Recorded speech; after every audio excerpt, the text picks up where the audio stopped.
everyone, Alex at Coram Deo Farm. We are a year 4 Oklahoma flower farm that sells retail market bouquets from our roadside stand. And in today's video, we get to talk about a topic that I'm really passionate about, I really enjoy talking about, and I think is the reason why we have a profitable part-time flower farm, which is bouquet recipes. We now, because we've done 3 years of YouTube, we have a lot of videos on similar topics, and we continue to get better and improve, which is why we're making new videos on the same topics. But I also know it's January, it's winter time, and we're all kind of like binging all the content right now. So I will link in the description the other videos that we've made talking about bouquet recipes and how to make profitable bouquets. So if this is a topic you're really interested in, I suggest watching those videos because obviously I can't, repeat every possible comment in each video because I kind of even forget about it a little bit myself. But in today's video, our focus is on all of our bouquet recipes from 2024. I wrote them all down. And what we're going to do in this video is I am going to share kind of my favorite or my top bouquet recipe from each month that we were selling. But if you're a Patreon member or you want to become a Patreon member, a lot of people actually have asked me, like, what is Patreon? Patreon is it's a web platform, and it's a monthly subscription service where you pay a monthly fee, and then the creator that you're paying for uploads content for you to see. And we do that. We have a Patreon channel. We launched it in August. So we have like 5 months of archived content already over there that you'd have access to, along with anything, that we create in the future. But our Patreon members, or if you sign up, are going to get every single one of our recipes we used this past year. And I think I did the math, and that is like 16 bouquet recipes from March through the month of September. And so if you want all of those, which would be like $25 bouquet recipe, or you want our $20 bouquet recipes, which is what we used in our 2023 season, that's also over on Patreon. So I'll link that below if you want all the details. But in this video, I thought it would be helpful if I kind of went through my favorite recipe to make, the one that sold out, that did really well, along with a picture here next to me that Eric will put up, which is really fun because we made some really beautiful bouquets, and we had almost every Saturday, I think, in our whole season, except for a couple slow weekends in the summer, we sold out. So it was a really awesome year 3 for us. But before I give you the recipes, I want to front load a little bit if you are new to our channel, or just to explain why the recipes are going to look the way they do. And that is, we really don't grow filler on our farm. I know it's like controversial of like pro filler people and anti filler people, but the way Eric and I have chosen to both crop plan on our farm, as well as who we're looking to in our influence and how we want to grow and make our farm match, affects what we're growing. And we have chosen to look at some of the bigger farms that don't have a bunch of staff, because obviously there's a big difference. You can have farms that have like 10, 15 employees, then you can have farms that are more like hobby farms. And we kind of float in the middle, where we're not going to have big staff and sell wholesale and do events and sell to florists and do like the whole shebang. But we also are much bigger and selling a higher revenue than like a hobbyist or maybe a backyard grower. And so we look to those farms, and some of those have been like Jenny Marks from Trademarks Flower Farm, and Lenny from B-Side Farms, and she also does the flower farming for profit. And they have had like 1 or 2 employees. They're on less than an acre. That's who we're looking to for influence, and then doing what their advice is and seeing if it's working, and it is totally working. And one thing both of those farmer ladies that I mentioned will tell you is they keep their bouquet recipes to as minimal varieties as they can. And often, especially Jenny Marks, will just sell straight bunches, and she'll only do a couple mixed bunch bouquets. And the reason for that comes down to efficiency. We've talked a lot about on our channel about how your time is money, that old cliche. And you really need to be thinking about how long it takes you to make a bouquet. And I think the last time I looked, with Lenny. Lenny was making a bouquet every 60 seconds or less. Like I think some of them were even like 45 seconds per bouquet. So if you're spending more than 2 minutes on a bouquet, whether it's because you haven't learned the mechanics to move quickly, or more than likely you're just dealing with too many varieties in your recipe. It's taking a while to select them out of the bucket, to arrange them, to wrap them up. You're not working with a set recipe. You're kind of just like making bouquets on vibes. That's not going to work long-term for a profitable operation, and it's certainly not going to be scalable. So for example, last year for Easter and Mother's Day, we, I think, put out more than 150 bouquets, and I made them all Friday night and Saturday morning before we opened the flower stand. I couldn't make 150, 180 bouquets if I was spending 5 minutes per bouquet. It's simply not possible. And so the trap you can fall into is when you're only making like 5 or 10 bouquets, you can kind of fuss and primp and spend a lot of time oohing and awing over it. But if your farm becomes profitable, which I hope is everyone's goal, and you do start increasing your demand and making more bouquets, if you're not learning the skill sets to scale and to be going faster and to be more efficient, it's going to tank your profitability because, like I said, it's just not possible to make a lot of bouquets when you're spending a lot of time on them. So we don't grow a lot of filler as a way to keep our varieties smaller. And because we sell retail, I'm fully convinced, and you cannot change my mind in the comments, that our customers are looking for a lot of filler in their bouquets. They are spending $25 for our bouquet, and what I know our customers want is they want the most flowers they can get for that money, and the biggest flowers, the biggest buds, the biggest blooms to put in a vase in their home. They are not looking for an expensive birthday arrangement or a bridal bouquet or an event work type piece. So when they're coming for a bouquet, they don't want a lot of fluff in it. I fully accept aesthetically the fluff looks beautiful because, you know, that's why a bridal bouquet looks beautiful, or a really nicely done arrangement in a vase. Of course, there's filler. It looks beautiful. It balances it, all of that. But someone that's spending $25, that's like a grab and go purchase, who most likely does not have floral training to arrange it at home, they're just not looking for all of those stems. And so what we've done for our customers is, using the $25 price point, I try to put together a recipe that gives them the most amount of flowering stems as they're paying for. And our customers love it. We have really great feedback, and no one has ever come to our stand and said, I wish this bouquet had more Amy or Dara in it, even though it's a beautiful flower. It's just not why they're coming. They're coming because they want tulips, they want ranunculus, they want lysianthus, they want zinnias and sunflowers. They're not wanting the fluff, and they don't want to pay for the fluff. So our recipes are very pared down.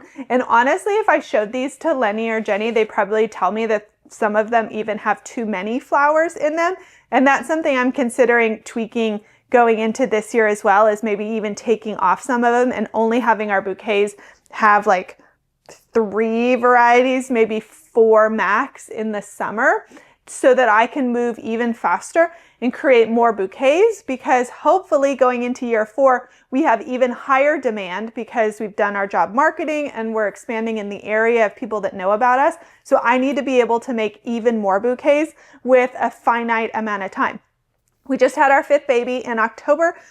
So we have 5 kids, we homeschool, we only do this part-time, so efficiency and time really matter. I don't have all day Friday to make 150 bouquets. I have like 3 hours in the evening, and then depending on how early I get up with my iced coffee on Saturday morning, I have like 2 or 3 hours there before we open the stand, and that's my time. That's when I'm making things, and so I need to be very focused on how to make it the most efficient. And one thing I also didn't mention, it's not just the mechanics of making the bouquet, it's also the time to harvest. If I have to harvest for, let's say, 100 bouquets and I only have 3 flowers in it, I have 3 harvests to do of those flowers. I know my numbers because I will have made my recipe. I can go out with my sheet saying I need 500 snapdragons, 500 sunflowers, blah, blah, blah, harvest it, come back in and get to work. Whereas if I had like 5 or 6 varieties and the quantity, I need 50 basil and 150 celosia and 500 sunnies, and then 3 other varieties to harvest. It's a much longer time as well that you're doing it, because each flower needs to be harvested differently. Some of them take a long time. Some of them are really fast. Some of them need different post-process handling. Some go in the cooler, some don't. So the more you add flowers and varieties, you're making it more complicated.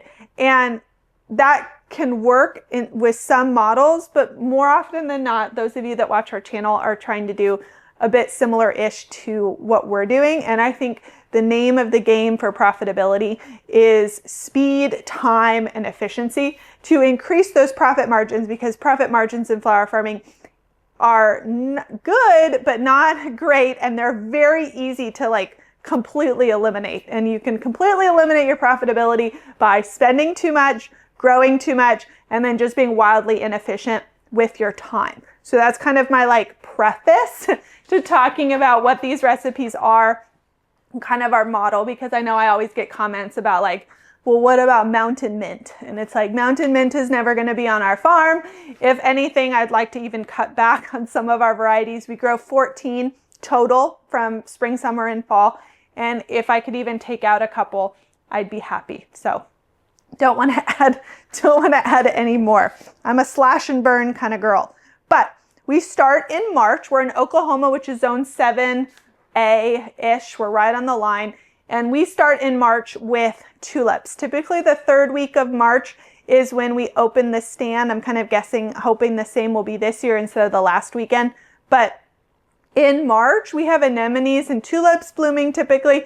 But my go-to bouquet in the beginning to launch us into the flower season that people in Oklahoma really love is a straight tulip bunch. I should back up for a second here. We sell $25 wrapped bouquets. We started at $20 when we started for like a hot second, we did $15, and I realized that's ridiculous. Don't ever sell anything for that cheap. We bumped it up to 20 really quickly. We did 20 for like a year and a half. And then in this 3rd year, Eric was wise enough to say like, we should bump it up to 25. We had no issues. I don't think we lost any customers. We definitely like at least more than doubled our revenue in that, higher price point. We're going to do that again this year. We're going to stay at 25. So this recipe is based on $25. Again, if you are at a $20 price point and want those recipes, that video is linked below, or you could just tweak what I have here, and take off a stem or two to make a $20 price point. The way I make our recipes is every stem has a price, and I'm making a bouquet with like $22-ish in flowers. And then the $3 that are not in flowers are supplies, labor, tools, all of that like extra stuff. So it's not $25 in flowers. It's more like $21, $22. And then the extra pays for the other things that go into making that bouquet. Like the wrap. This is my big wrap box. Got all my paper here for the upcoming season. Those sorts of things. So my go-to in March is a straight tulip bunch, and we put 9 stems of tulips in there. We pretty much only grow single varieties. We don't grow doubles or fringe or parrot. I've done small quantities in the past, but almost every tulip for us is a large single. Often it's a Darwin series. They're big, they're beautiful. They don't look anything like Walmart tulips. We charge a premium for them. And so our wrap has 9 tulips in it. They're absolutely beautiful. They look like Skittles, I think Eric said. I loved the colors. Our customer loved them. I think we sold out our opening day in less than an hour. I think it was like 40 minutes. So tulips are awesome. Straight bunch works. See, no filler. April. My favorite recipe, we had a bunch of recipes in April, but my favorite and the one I think looked really well, the one I enjoyed making, the ones our customers really responded to and liked, was 5 ranunculus and 5 snapdragons. The snapdragons that were blooming for us at the time in April for this recipe were Madam Butterfly, both in the field and in the tunnel. So that's a group 2 snapdragon, and it was fall planted for us. And then also we did a succession in January to have those blooming in April. So it was a ranunculus and snapdragon. Again, that was it. I think in some of them I might have tossed in an early bupleurum, but it was just ranunculus and snapdragons. Looked beautiful. People loved it. May. The recipe I'm going to share was our Mother's Day recipe. It was by far my favorite in May. I loved making it. We have a Mother's Day video if you want to see even more details on these flowers and me making the bouquet and everything. But our Mother's Day bouquet was 1 peony, 1 campanula, 4 bupleurum, and 4 larkspur. So that's what, 10 stems total. The premium flower was the peony and the campanula, with the beautiful spike of the larkspur, and truly our only filler that we grow on the farm, which is bupleurum. The reason we do that is May is really hard for us to have flowers. Bupleurum is easy to grow, so that's kind of like I'm desperate and have to grow filler just so I have flowers in May. So those were our Mother's Day bouquets. That was our highest sales day, the most bouquets I've made. I'm pretty sure sold everything out. I'm hoping to almost double it this year and be open for longer and really knock it out of the park for Mother's Day. June. A June bouquet that was like, I repeated it in various combinations a lot of the month, plus some other flowers that are not in this one, was 6 sunflowers, 2 snapdragons, and 2 status. So our sunflowers at this point were gold light, and then we were phasing into Pro Cut orange. We also had beautiful like cotton candy colored snapdragons, and one of my favorite flowers that we grow, status, was really starting to go, and so that was an awesome, technically I guess you could call it a filler. I would call it more of like a secondary focal because you still get that beautiful bloom.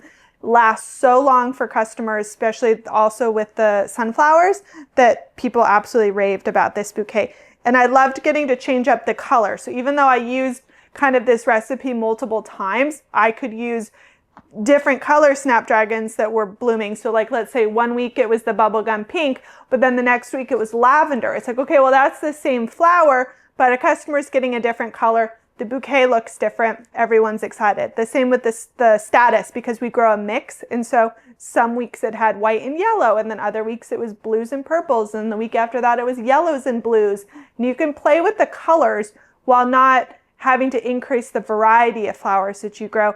It can change week to week where you're still growing a snapdragon, but you planted 4 different colors and they staggered their blooms. It's a great way to have like variety without growing more varieties. July. Oh, I love July. July is when our Lizzies bloom, and I love harvesting Lizzies. I love how long the vase life is. I love how unique they are, and no one else around is going to have a Lizzie in their backyard. So it makes marketing really easy. People get really excited about Lizzie blooming time, but it also overlaps with, you know, your staple summer flowers that people love. So a top recipe for us in July was 4 Lizzies, 3 zinnias, 4 celosia, and 3 status.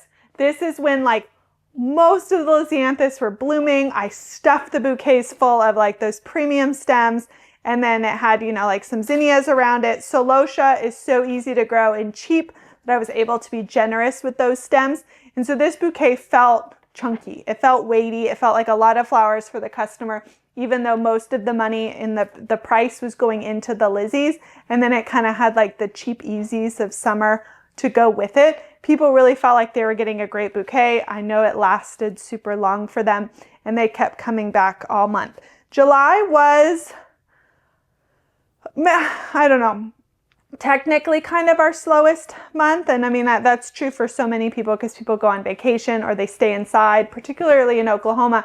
We're so darn hot that people just simply don't want to get out of bed or leave their house to come get flowers like they do in the spring, where everyone wants to leave, everyone wants to go on a drive, everyone wants like plants and beauty and life again. In July, it's like we kind of revert and we're like, I'm just going to sit by the pool. I don't want to get out in the car. I don't want to sweat. So July is harder for us, but people seem to really like this bouquet because of how many lisianthus they were getting. And then we take August off because it's horrible here and we want to go on vacation. We need to start homeschool, all of that fun stuff in August. So we close in August and then we come back in September for like a 5-6 week push. This year, because of baby's due date in October, we didn't succession plant these flowers to go into October because our first frost was like November 1st this year, if not later. So we probably could have still had flowers and sold in October, but instead I had a baby that was born in an elevator instead in October. That was fun. But in September, we had 8 sunflowers and we did the Pro Cut. No, we didn't do Pro Cut. We did Vincent Choice and the Sunrich Series Orange to trial and see if we liked them, along with Cocoa Deep Orange marigolds. And I loved the yellow and then the dark face and then the orange together. It felt very fall, felt just like right for the time of season. I don't want to have to keep many flowers alive in August in order to bloom in September and October because the conditions are so hard, but marigolds are super tough and sunflowers are cheap, and we have a Jang cedar that we can seed. So it usually goes really well. We had some issues this year with just horrible grasshoppers and drought, and then also the deer finally found us. I think because of the drought, they just were so desperate they were coming onto our property when they normally don't feel like they have to. So we had some loss there, and I just was crazy pregnant, and then we just kind of like limped to the end in September. So I'm hoping this year, because I won't be pregnant and hopefully we won't have as bad of a drought and we can do some deer mitigation stuff, we'll have to brainstorm, that we can have a bigger sales time in September and October. Maybe I can even try some different, maybe I could do like some celosia or something which likes the heat so that I have three flowers in that bouquet. But people like them because sunflowers just feel very fall. But those were our top recipes for each month. Like I said, I'm looking here, 4 varieties was our biggest amount of varieties in a recipe, and that was for Mother's Day, and that's because it's so challenging to have flowers at Mother's Day that I had to pull in like that larkspur and bupleurum to kind of fluff it up around the peonies and campanula so it felt like a big bouquet. If I had put like 2 campanula or 2 peonies in it, that price point would have shrunk the bouquet a lot more, and for Mother's Day I wanted them to feel like they were getting a lot of stems. So having that bupleurum and larkspur in there, I think really helped. But hopefully this was helpful. Again, if you're on Patreon, you can have all 14 of my recipes along with all the other content that we've created. If you don't want to join Patreon and you just want what's on this piece of paper, Patreon is neat because it has just like a shop feature. And so you can click that and you can buy like individual things from us instead of like, I don't want to sign up for something, or I don't want the month-to-month commitment. I just want literally this, or maybe something else we have on there. You can just buy it, you get the PDF to download, and it's yours forever. That's an option too. But I think you should join because we've got a cool community over there. We're almost at 100 of you, which is super fun. I posted in our Facebook group that we run, our private Facebook group, about any questions in general, just about like bouquet making and all of that. And there were a couple questions here I want to answer at the end. If you follow us on either Patreon or YouTube, you can request to join that group. And I think it's a really great little community we have over there. Everyone's really encouraging, really good questions. I think people are fairly helpful because the group is not like 90,000 people where you can just like get a bunch of nonsense as your answers. I really enjoy posting in there and chatting with everyone over there. But the questions we got, someone asked if we used like flower food, what we do with our processing. We use, here it is. Let me look. We use Crystal. It's not Crystal, I learned. It's Crystal #2. It's a holding solution. I got the big one with the pump, and then I just like do 2 pumps in a bucket, and that's what the flowers sit in, either in the cooler or if they're just sitting here in the cottage, they have that holding solution to help them, not mature too quickly, to rehydrate. That's what I do. You can get like a mad scientist and get super complicated about, you put this in your harvest buckets, and then you put this in your processing buckets, and then you put this in your bouquet buckets. And I'm not interested. I don't want to spend all that money. I don't want those extra steps. We are turning things over really quickly. We're not a florist having to hold things for a really long time or for a particular event. It's like I harvest on these days, the flowers are made and they're sold and we move on, and we're not talking a bunch of time. And so I just haven't felt the need or had problems to need to get more complicated. So that's what we use, and I like it. Next question is, this one was interesting. She asked, is the new Pantone color, does it sway our recipe decisions? So the short answer is no, but the reasons would be, one, this year's Pantone color is like sad beige, which the retail customers don't want muted tones. They want bold and bright tones. So that's where we're going to grow. I don't want a sad beige latte colored flower. Another reason is most event florists say that the Pantone color of the year takes a year or two to trickle down to actually see people potentially asking for that color palette or to see color palettes changing. It takes time. So this year's color isn't going to flip in, people wanting it in a couple months that I would need to crop plan for it, sort of thing. And I'm also selling in rural Oklahoma, again, where people want bold and bright colors. I would only consider it if I was selling in a big metropolitan city with maybe a higher, fancier price point, CSA maybe, where my customers were very affluent and they were very trendy. If I was selling to the Real Housewives of Dallas, maybe, they would be wanting that sort of thing. But at that point, my price point would not be a $25 flower stand bouquet. It would be a farmer florist, $100 bouquet sort of thing. So for our retail context, I don't care about it or think about it at all. It also would be nice if we could have a nice bold and bright color be the color of the year for once, and move on from our grayish era that we've been in forever.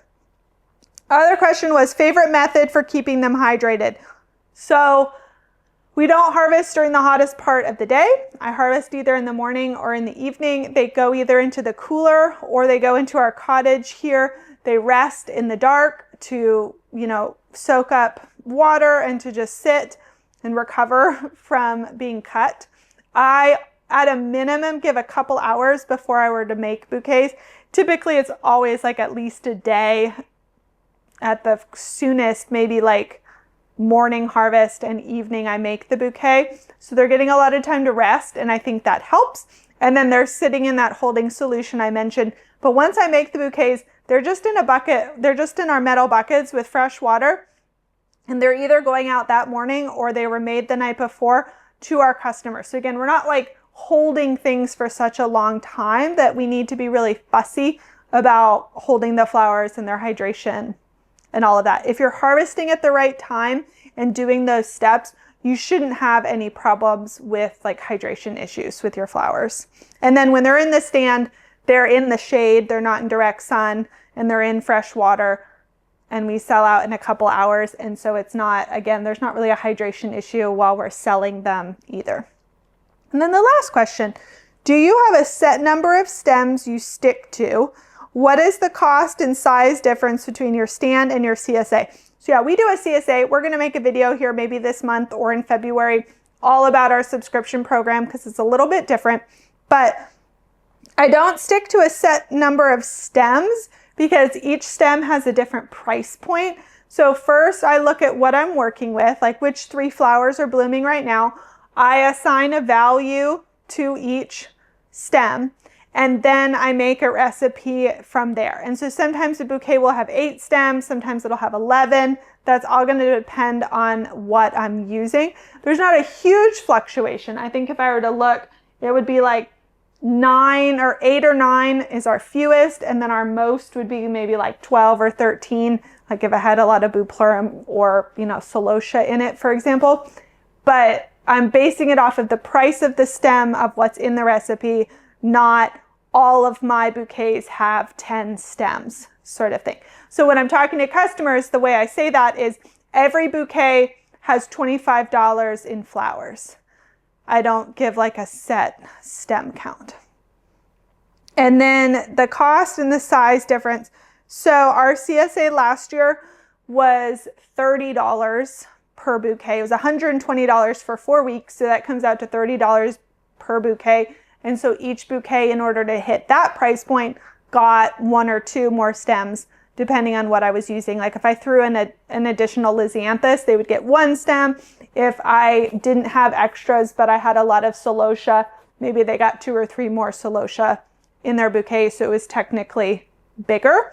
But they are paying more, not necessarily for more flowers. For us, they're paying for a guaranteed bouquet, because for our setup, our car line gets like crazy long. And I think for like Easter and beyond, it was like a 1/4 mile up the road, and we can sell out in less than an hour. And that can obviously be stressful. And people that love our flowers that maybe couldn't get there in time, or they didn't want to wait in the car line or whatever, but they wanted to say like, I want a bouquet, give me flowers. They paid extra for that guaranteed bouquet, rather than the marketing being, here are more flowers, here's a bigger bouquet. The marketing was guaranteed flower, guaranteed bouquet with a large pickup window, because they had like 3 or 4 hours to pick up on Wednesday instead of like 45 minutes on a Saturday, which is what it is sometimes. So that's more what they're paying for, if that makes sense. But we'll make a separate subscription video and talk about how we marketed it and what our process looks like. Well, that's a video. That was our 2024 peak recipes. Again, if you want all the recipes, you want our $20 price point recipes, you just want more videos from us and more content, really check out Patreon. I know that everyone's talking about courses right now, and I get it, but everyone does have a different need, but they also have different budgets. And we wanted to do Patreon to be really affordable, especially for those of you that want to do the part-time flower farming, or are a little bit unsure and are dipping their foot in, or they're in like year 1 or 2 and you just don't want to commit to a 4-figure course, which I understand. We wanted to fill that like gap need from just free content or expensive courses. We land again somewhere in the middle there. So we'd love to have you over there. It's really fun making a bit more personalized content with those of you that support us on that side of things. But thank you for watching, guys, and we'll see you in the next video.